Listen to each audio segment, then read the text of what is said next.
These are the people who have really made Boys Latin what it is. It's a special place. We're doing the same thing today that we did 25 years ago. It's all about the kids, the bottom line. Coach made me believe in myself. Great place to be and to have been. Coach grabbed me and said, the reason you're in is to make this shot.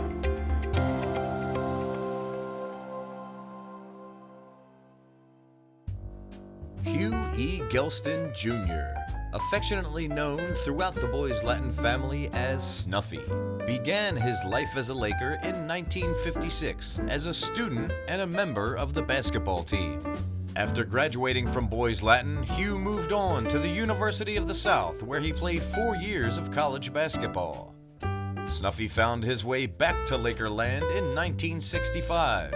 The school needed a 6th grade teacher and soccer coach, and Gelston was the right man for the job. 2 years later, he was coaching the JV basketball team, and in 1969, Gelston was hired by headmaster Jack Williams to be varsity basketball coach, a post he held until 1998, racking up over 470 wins and culminating with the dedication of the Gelston Athletic Center. The coach sat down with 6 of his former players to tell some tales and reminisce about days past. Tim Maring, a feisty forward and center from the class of '72. Todd Guntner, a guard and forward from the class of '72. Jeff Mason, a guard from the class of '81. Clay Opara, a shooting guard from the class of '83. Michael Thomas, point guard from the class of '87. And Kelby Gelston, point guard from the class of '90.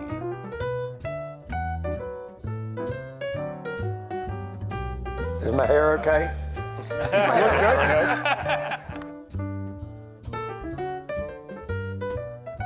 Coach's first season at the helm of the varsity squad came with a few established players like Scooter Dorney and one of BL's career 1,000-point scorers, Todd Guntner.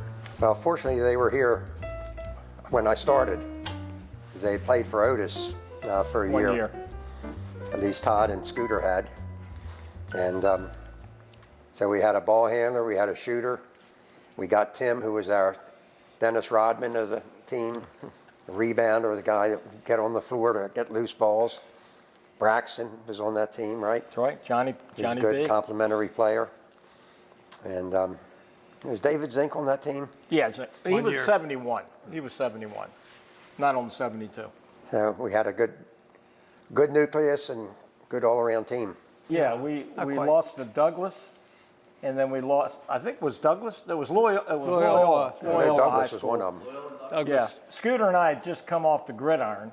We've been playing football all winter, and then I think we had like 2 or 3 practices. The next thing you know, we're playing Loyola, who wound up being Catholic League champion that year. And we gave him a run. We gave them a run. I think we were winning after 3 quarters, and then we just kind of ran out of gas. But we did well. Is that the game O'Leary refereed, who's a Loyola alumnus? Yeah, it was probably, definitely O'Leary. He ref lots of games. That's a T for you. Talk sideways to him. What made that team so good? A lot of good athletes. Like Tim was a lacrosse player as well, and Scooter was all around. He was our quarterback. I just think really just bringing all those guys together, they all had different skills, different gifts. Tim was a scrapper. Timmy makes the comment, he's been getting me rebounds ever since my high school days. I rented some space from him downtown, and he took care of me in the beginning there. And he said, Guntner, I'm always taking care of you. So I think the key was we just really meshed well together. We had a great coach, Coach Gelston. Snuffy, it was interesting. He didn't get mad too often. Ooh. But when O'Leary was coaching or refereeing, he definitely got mad, and he gave him that look that looked like he was going to cry. You got a lot of scorers around here right now, Coach, but when you think of rebounders, I think of Tim Maring when I think of Boys Latin rebounders.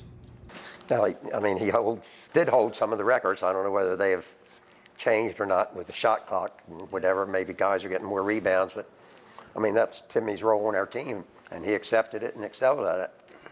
But I think he had several games where he was in the 20s with rebounds. Wow. Right Well, after you, right? that was that game was cleared up because was it Longstretch? Is that Longstretch. Longstretch. Mark Longstress. Yeah, he was the St. coach, Paul's. and he decided that Scooter and Todd had to be stopped. And Scooter and Todd were so smart that obviously if they double them, I'm open. So the whole game turned on just because they got the ball to me. And, so yeah, it was just there wasn't anybody under the boards because everybody was out covering these two. And then Tim goes, is that a new trend? Ball's coming to me? No, that was one game. That's it.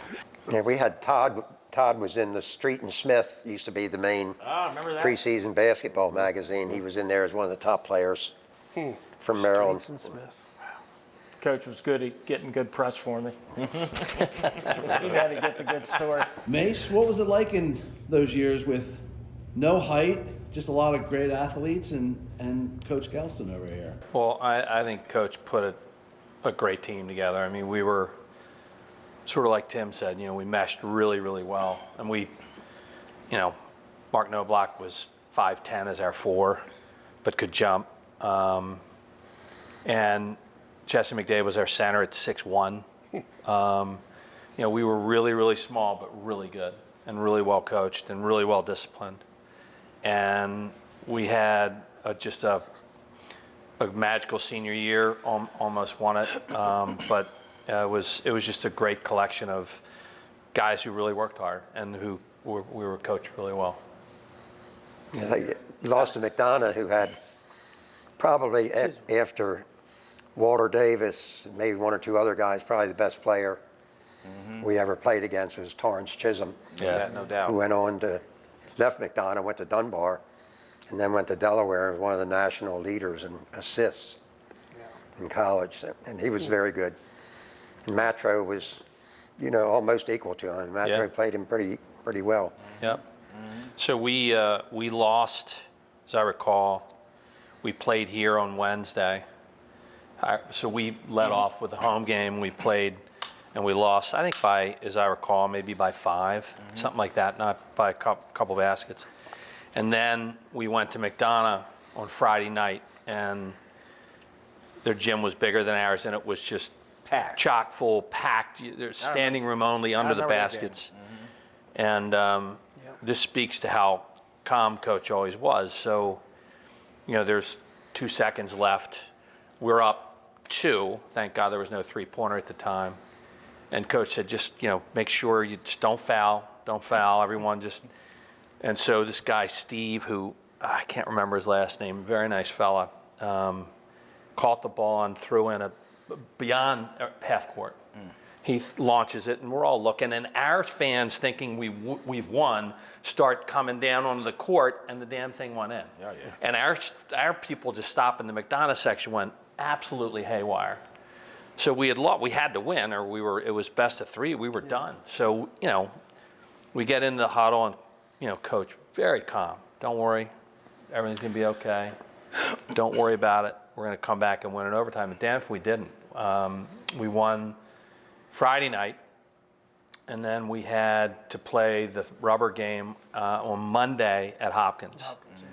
And it was one we lost in triple overtime, which was just a gut-wrenching way to finish your career, to lose in triple OT. But I'll never forget it as long as I live. Literally, I'll never forget that whole. Our fans running onto the court. I mean, I can still see it in my brain, the whole thing, and just how close we came. So That team, I mean, with Rob Smith, you, Metrosiani, I came off the bench. McDade, you never rarely missed your shots, but that team absolutely overachieved. For who we had on there, we had no business stringing those guys out all the way down the line. We didn't have anybody tall flying through there, nothing like that. It was just, basically, I thought about that team that Coach really didn't have to coach children. We had a lot of mature people. A lot of mature people. A lot of seniors, yeah. A lot of seniors, a lot of leadership. So it was, to me, it was a team that he got the most out of that team. That it was really something to see. Well, he set up the offense, which was one of the reasons we were so good, is we were always running. So as soon as Matro got the ball, Rob and I went to individual corners, and Matro would get us the ball, and it was a run. It was a controlled running offense, and it just was brilliant because I knew where I was going. Rob knew we were constantly trying to get in motion to get before the defense could set up. And we weren't tall, but we could shoot. We could shoot. Unfortunately, we didn't have a three-point shot then. Yeah, exactly. Otherwise, we might have won it. I think Jimmy Meal was on that McDonough team too, wasn't he? Redheaded kid that was a shooter. He came to Towson State, coach, yeah. And, he just refereed our game here last week. I saw that, yeah. He was an assistant at Towson for I many remember I was a sixth grader, I think, and my dad took me to the BL game, to the McDonough game, and then we took me over to Hopkins. And I'll never forget that game. Yeah, that was a good when game. I see Jeff, I talk about it all the time, and I think that's the first time I fell in love with boys athletics. And that was just an amazing series that with Matro and those guys and Robbie. I remember you guys talking about spotting up. That Robbie would spot up in that corner, you'd spot up in your corner, and if you had room and time, it was going count it. Just get back on defense, count it. So quick story, and I've told Coach this multiple times, but there was, I don't know, 10 seconds left. We had the ball, end regulation, tie game. We get over there, Coach says, Chris Esser, who was our backup to Jesse, I can't remember if Jesse wasn't in, but I can't remember if he fouled out or not. He said, Matro, you're going to get the ball. Chris set the pick. Mace, come around the pick. And I had not my greatest shooting 3 games. Coach grabbed me and said, the reason you're in is to make this shot. Very calmly again. And so we broke the huddle. No pressure. No, and I actually it calmed me down, and I curled right off of Esser. He said a great pick, got my guy, and it was a 3-pointer if that was a 3-pointer at the time. Not that we needed to hit that, and I released it, and I said it's over. We won. Did you turn around, walk away? No, I didn't do that, but I said it's over. We won, and it rattled like 3 times in the rim and rattled out. I've taken that shot well over 1,000 times since. Every time I pick up a basketball, I go right to the same spot and take that shot. It killed me. You forget all the shots you make, and you remember the one that, that one killed us because I missed it. But I'll never forget coming out of that huddle, Coach just saying, calmly, that's why you're in there. You're in there to make this shot. You're going to do it, and gave me all the confidence. And well, sorry, Coach, it rattled out. But. What do you think made that '81 team so special? Well, a lot of it because we had guys who played their roles. Mace and Robbie, were our shooters. Mark Knobloch, as he says, only about 5'10", but he and Jesse McDade got rebounds and scored inside, and Matro, was a great point guard, good defensive player, smart player. We were incredibly well coached, and our schemes were incredibly. He looked at his talent, like Clay said. I mean, if you looked at our talent versus other teams, McDonough, in our conference, if you looked at just the pure talent one-on-one, but our schemes were better. I mean, we were just incredibly. He would just drill into, offensively, this is what you're going to do, and we practiced it all the time. So there was no mistake. It was repetition, and we were incredibly well coached. And so certainly that year, without question, because we were so well disciplined and coached, that's why we got to extraordinarily close to winning it. The 86-87 Conference Champion Laker team featured players like current BL Athletic Director Michael Thomas, who led the team to a 23-5 record. We had a good group my entire 4 years. And Brian Coates, who was a senior in '86, ended up going to Clemson, ended up playing for the Braves, was a phenomenal player, and he was our scoring punch. Anytime I gave him the ball in a good position, it was in. And we had the young son guys just like the other teams. It was a special group. Kiefer Mitchell was he that '86 group? I think. I think Kiefer was. involved with that. Yeah, but then we played Gilman just like Jeff was talking about. We played Gilman here, lost badly, maybe 10 or 15, went over there and won a close one. And then we went to Loyola University, or Loyola College at the time, and the place was packed, and I think we won I think we won by a point or two. Just a remarkable team.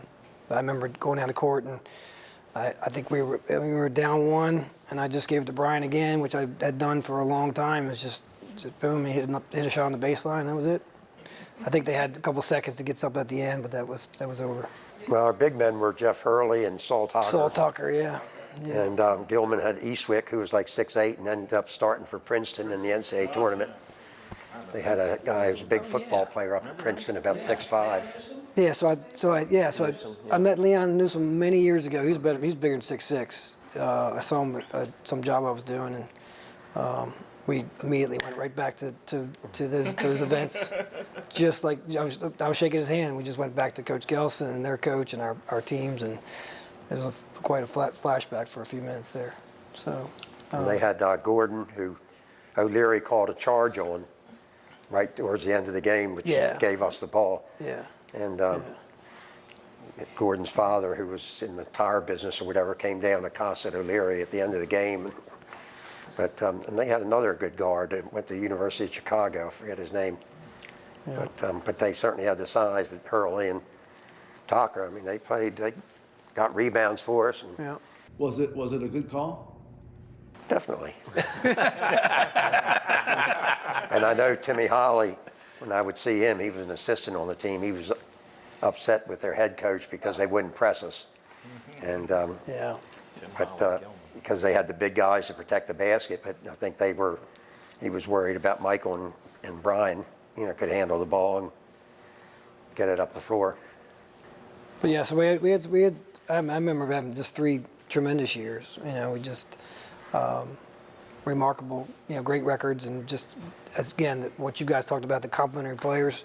We never had a star other than Brian. Brian was just terrific with the basketball and scoring the ball, but it was remarkable those 3 years. I do remember the following year we went out of conference. We went over to Oakland Mills and played out of conference, or about 4th or 5th game it seemed, and we knew we were going into a hornet's nest. They were pretty good, and we lost I think 2 or 3 overtimes. We lost by a point or two, and that was really one of the few times that I was really upset about a loss that I thought we should have won. And I remember Coach walking over and he said some few words to me and just move on and we'll be better at the end for it. So.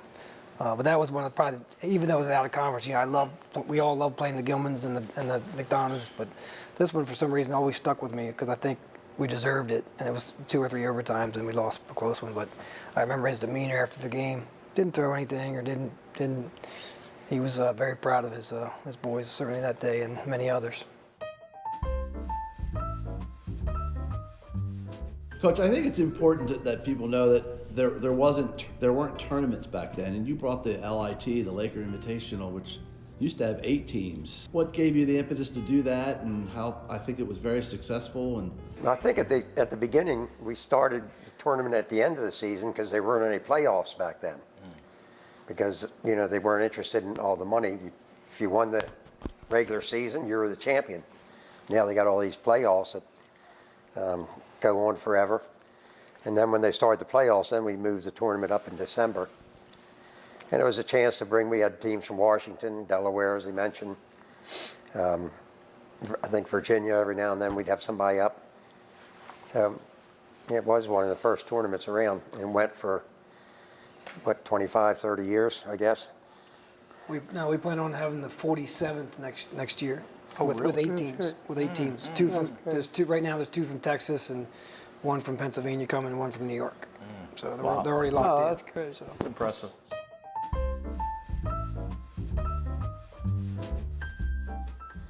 We played them once up at Sanford, and Dean Smith was there. Oh, I remember that. Scouting Davis, and we tried to put 3 guys on him. It didn't matter. And then we played him down here, and I think he scored all but about 6 or 8 of his team's points. And I put Phil on him, Federico, so he held him to like 40-some points. But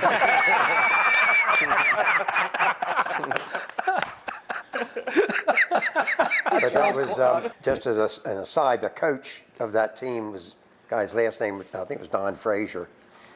And he went down to Columbus, Georgia to a school.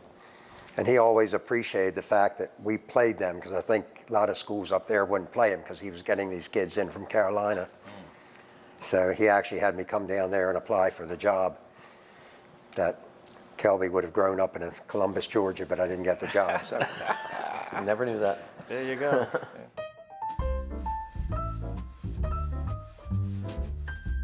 Well, they had a guy named Henry Hicks, and all we're hearing is how great Henry Hicks was.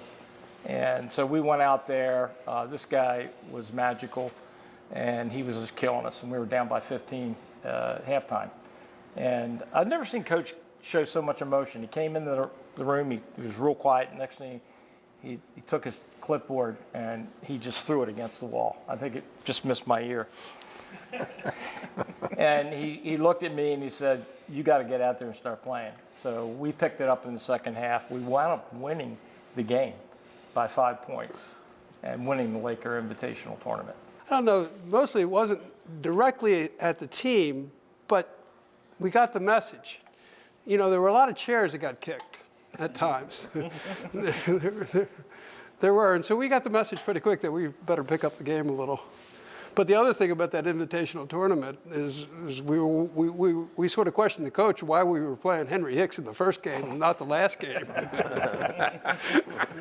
Yeah, that really was the game, too, wasn't it? We had a tournament. It might have been the last time we had a Christmas tournament. I think it was at Bullis, day after Christmas, and it was a bad defeat. I mean, everyone was just sort of Christmas hangover, and came in the locker room, and he had the bag of balls, and he kicked them, and they all flew out everywhere, flung the door open, which wouldn't have been as big of a deal except because it was a tournament. There was another team coming on to play the next game, so their coach is like shielding themselves from all the balls coming in, and their players kind of walked out sheepishly like, oh gosh, what's going to happen to this team? So I think that was the last time we had a Christmas tournament that you scheduled. yeah, they had a guy like 6'1" or whatever playing in the post that we could not stop.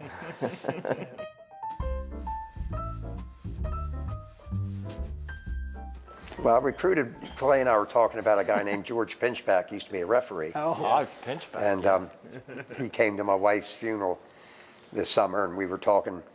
But I went down to the Black Panther headquarters downtown one time, and it was, I saw these guys play. Remember Chucky Gaines, any of you? Sure. Oh, yeah. His father called me to watch him, this little blonde-haired kid playing over Towson High. So I went up one Saturday morning, and I saw Chucky. He ended up coming here for part of a year, I think. But anyhow, I saw these other guys, Pinchback, and I forget who the other 2 guys were, very good players, and their coach said, well, come down to this place. So I went down there to try to recruit them, and I think they all came out here to take the test or whatever. Well, 2 of them ended up playing at City. George was one of them, and the other guy played at Dunbar. But we couldn't get him in here, but that was my recruiting foray. Yeah.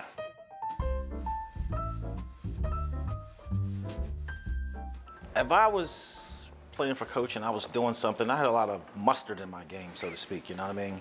I liked to enjoy myself. And if I went in and did something crazy with a layup, and I made the layup, Coach would say, don't do that. And it's interesting because he wasn't really going to wait for me to miss before he said, don't do that. I had a coach growing up in Northwood named Dino. And I could do the same shot and make it, and the only time Dino would say something is when I missed. But Coach wasn't going to wait for me to miss. He was going to try and shut it down and cut it off at the pass. So really playing for Coach Gelston, for me, every day, not just, most people get up for the games, right? But practice was a great thing for us because every day I knew when I walked down there, I'm like, where am I going to find the edge with Gelston today?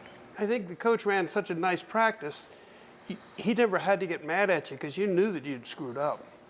You know, you knew ahead of time that you'd been wrong, you know, because you violated some rule. You pass it off the dribble or, you know, they're all embedded in us that We know that we did. He doesn't have to yell. He just has to look at you. I didn't have to tell Jeff not to pass off the dribble because we wouldn't let him dribble. Pass it out to Matro. Let him do the dribble. Give it to Matro. He will give you the ball. Shoot it. But hey, Mac, I didn't say this before, but if you didn't put out and you didn't give it everything you're supposed to give it, he took you down to the wrestling ring.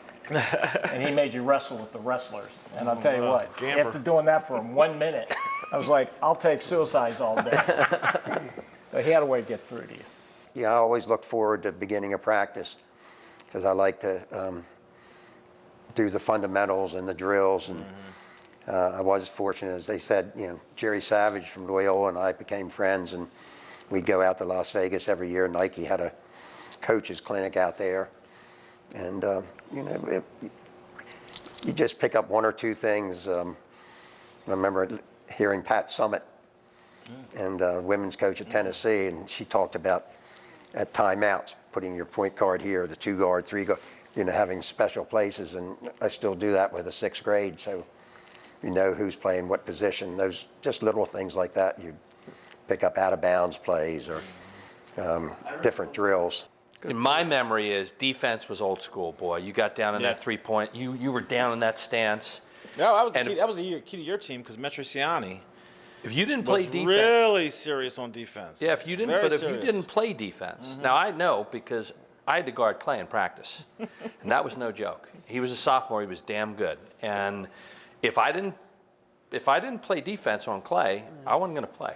Yeah. No matter how well I shot. And we all knew, you knew if you didn't play defense, because offense was incredibly important, but defense, if you didn't play defense for coach, you weren't seeing the floor no matter what. And it was nothing fancy. It was hard work and work your tail off and stay on your guy. So I think we were, at least our team, and I can't speak of everyone's team, our team was very sound defensively, but it was just, there was no scheme to it. It was just hard work and his expectation.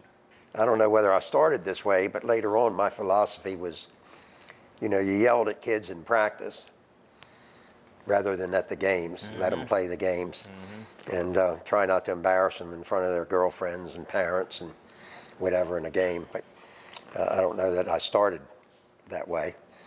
I had a coach in college. We were set up sort of like Vanderbilt, where you sat on the end lines. And I think Vanderbilt's changed now, but and he would send somebody in if he was going to have Jeff go in for, say, Todd. Jeff would go all the way around the scorer's table, and if Todd knew that Jeff was coming in for him, well, he'd make sure he took a shot. And if he made it, the coach would go over. All right, Jeff, get back here. Get back on the bench. Right now.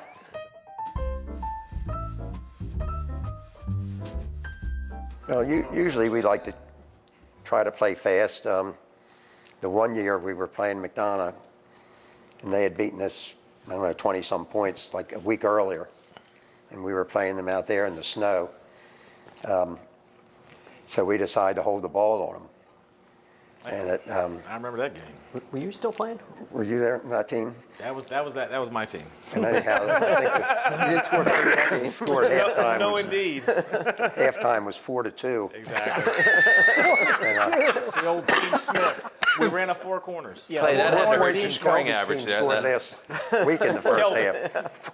That'll kill your average. But I saw the headmaster at McDonough, Mules was his name. He was a nice guy. And he's taking pictures, and he walked by. I said, "Are you getting a lot of good action shots?" And after the game, Vince Bagley's daughter, who I guess young Vince might have been on the team then, I'm not sure. But she accosted me in the lobby. She was a reporter for the WMAR, one of the stations. Yeah. And she didn't like the way we played. I said, well, they could have come out and pressured us, but they didn't. They didn't. They sat back and let us hold the ball. Coach, our senior year, remember Severn game? Yeah. Oh, down They there? played a 4 corners on us. And you know what? When I took Trey to visit colleges, we went down to Emory and Henry to visit college, and that coach from Severn was the coach down there. I remember that. And he remembered me reading Sports Illustrated on the bench. Because See, I can give you an example, right, of Coach Gelston's mindset. I can remember. Thanks for the compliment. My English teacher in college said I had the mind of a fishing worm. I give you his mindset, right? A fishing worm. I can remember probably, but they would tell you that the game where I scored the most points ever here at BL. To tell you his mindset, I was on a team where if I didn't play, we were going to get blown out. He was mad at me. So I didn't play the first quarter. He had had enough of me, and he said, "You're not starting." And I can remember going to my father. My father said, "Good." My father said, "Good for you. That's what you deserve." Championship game that Kelby played in, we had practice the day before, and Ryan Kirby, who was one of our starters, was late getting to practice. Oh my gosh, the late ball. Oh, no, He not didn't late. start the game. Damon Millard replaced him. I sat next to him for 3 years, and I always thought there were a lot of years where I thought teams had better talent, but we would beat them. And we beat them handily a lot of times. We were incredibly well coached. And our schemes were incredibly, he looked at his talent like Clay said. I mean, you know, if you looked at our talent versus other teams, McDonough, in our conference, if you looked at just the pure talent one-on-one, but our schemes were better. I mean, we were just incredibly, he would just drill into, you know, offensively, this is what you're going to do. And we practiced it all the time. So there was no mistake. It was repetition. And we were incredibly well coached. And so certainly that year, you know, without question, because we were so well disciplined and coached, that's why we got to extraordinarily close to winning it. 100%. I mean, even in the lean years, when we had a kind of 500 team, like when I played there, we never got smashed. I can remember playing Oakland Mills at night. We lose by 3 or 4 points. We were always right there, Tatnall on the road. I mean, I remember a lot of these games, right? And one thing that stood out is those teams were they were really apprehensive. They're like, we have a problem on our hands when Boys Latin comes. So that's the great thing. I was a part of a 500 team that was in almost every game that we played. I mean, I think this goes back to what Jeff was saying. Like, fundamentally, we did so much repetition with that, and he still does that. If you look at his practice plans for even our 6th graders, you know, who's at practice? What we're doing this, and his practice is only an hour, but he still has a practice plan. He said 10 more years of practice plans, or maybe beyond that. And he did the same thing with all our teams. You know, his practice plans were ridiculous. My only problem, really, the only thing I can remember that I had a problem with Coach about, to be honest with you, was that, you know, he could get fuming at the ref, right? And it was no doubt about it. Right. But if I got fuming at the ref, he wasn't willing to carry it through for me. Don't you see what? I was gonna help me out. Like, he had nothing to say. I think the magic sauce for Coach, the way I looked at Coach, he was very innovative, very forward-thinking. He would come back from a Dean Smith camp in the summertime, went down there, he said, "Hey guys, we got a new offense. It's called a double stack." And we're like, "Double stack? What's that?" You know, and so he would, you know, he'd take it and start unveiling it, and we started executing it and running it, and basically it was setting up so we could get open shots all the time. But Coach would go down to these camps. And then we had a camp up in the Poconos, the Dave Bing camp. Remember that? Yep. And Coach was always bringing guys like Jimmy Valvano came to this camp. You had Hank Slider, Herb McGee, Philly Textile. And I would go to these camps, and I was just like, I was learning a whole different language of basketball. But he was very forward thinking. He was one of the key innovators in any kind of high school basketball around here. I didn't know any other coaches that were doing what he was doing. Plus, he ran his clinics, his coach. He had the summer clinics. And the thing I think I really appreciate about Coach is that, you know, Boys Latin, like you said, you don't have a lot of people to draw from. So you've got to grab whatever you can grab. And he would take a bunch of misfits, you know, good athletes, and turn them into a basketball team. Mm-hmm. And we could execute, and we could play with anybody. Like I said, we played with Loyola College, who won the Catholic League championship that year. They just blew everybody out. And we were playing with them. Like you said, Clay, we were we were hanging in there. Hanging with and them. we were actually, they were scared. We had about 15 in the third quarter. But that was coaches' just ingenuity. It's the way That's he why I thought. had the Royal Crown machine, so I could afford to go to all those clinics. I think that the other thing about the coach is that he got the most out of every player, not just Todd and Scooter. Yes. You know, I was a guy that could barely touch the rim, and in fact, he would have McKechnie, little redhead, 5'11", jump center to start the game, and I'd have to sit on the sidelines and wait to come in. You know, which didn't go over so well. The guy had springs in his legs. Come on. But the point is that he put you into the spots where you would be held. You know, I was big, white, and slow, but he put me on the 1-2-2 thing because I had quick hands, and I was a ball hawk on it, even if I was slow. And he recognized all that. And not only that, he told me to go play soccer instead of football because he thought goalie would be good for my hands. You know, so I mean, he was always coaching and always doing this, and he made it such a good experience. One thing Coach didn't like, he didn't like you when you went in for a layup. He did not like you laying that ball off the front of the rim. Oh, and I played on a team. And I still don't. And I know you don't. He goes, Gunter, what are you doing laying that ball? Put it off, kiss it off the backboard. I said, but that's, Coach, I played this travel team, played 60 games a year for Lock Ray and Optimist. And my coach, we'd have practice when we all laid it over the rim, and I could not, sorry, Coach, I couldn't change for you. That was the one thing where we didn't see eye to eye on. But he was a stickler.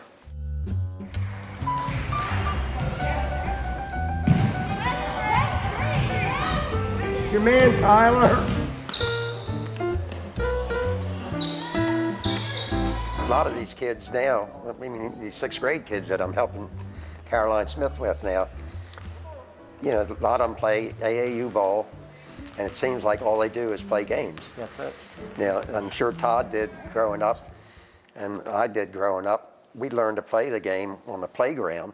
Yep. We didn't have camps or anything to go to, or at least I didn't. I didn't even have a gym to play in until I was in 7th grade. My elementary school didn't have a gym. And so you learn by playing that. And we used to play, Todd mentioned Loch Raven. We used to play over at Loch Raven. And even later on when I was in college, several of us, we'd go over to East Towson and play. We'd go down to East Lyndhurst. Towson, play there a lot. Down in the city on Gelston Drive, ironically, where they just had 2 shootings a week ago. Yes. We played down there to play against guys from the inner city and from St. Joe. Growing up, I never had the opportunity in high school or college to play against a black player. But in the summer times, we would go over to East Towson. I played against Billy Jones, who was an all-star at Towson and one of the first black players at Maryland. And actually, when he got the job at UMBC to be their coach, we had a party for him out at my house, my wife and I, and invited Addie Pons and Jerry and some of the other local coaches so he'd get to meet the local guys. So, you know, that's the only way we got to play like that was playing in the summertime.